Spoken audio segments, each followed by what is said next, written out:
الأمر الثاني، قال النبي صلى الله عليه وسلم: إذا مات الإنسان انقطع عمله.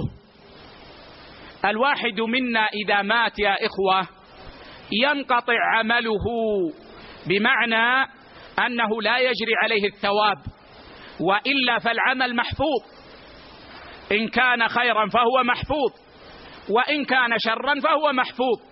فمن يعمل مثقال ذرة خيرا يره، ومن يعمل مثقال ذرة شرا يره.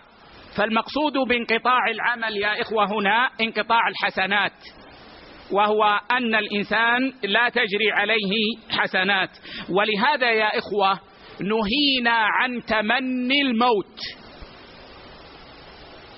مهما كان حالنا في الدنيا. أنت في فقر لا تتمنى الموت، أنت في مرض لا تتمنى الموت، لا تقل ليتني أموت وأرتاح.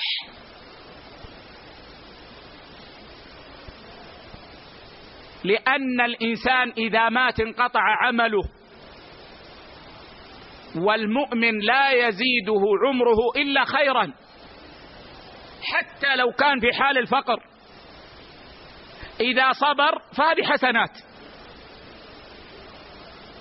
إذا صبر على فقره ولم يشكر الله ولم يتسخط ولم يتمنى الموت، هذه حسنات بذاتها.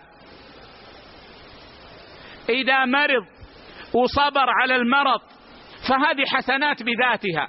ولذلك قال النبي صلى الله عليه وسلم: لا يتمنى أحدكم الموت ولا يدعو به قبل أن يأتيه.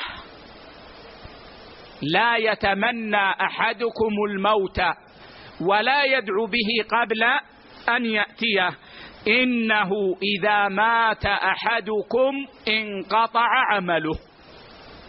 إنه إذا مات أحدكم انقطع عمله، وإنه لا يزيد المؤمن عمره إلا خيرا. رواه مسلم في الصحيح. فنهانا النبي صلى الله عليه وسلم أن نتمنى الموت أو أن ندعو به على أنفسنا قبل أن يأتي.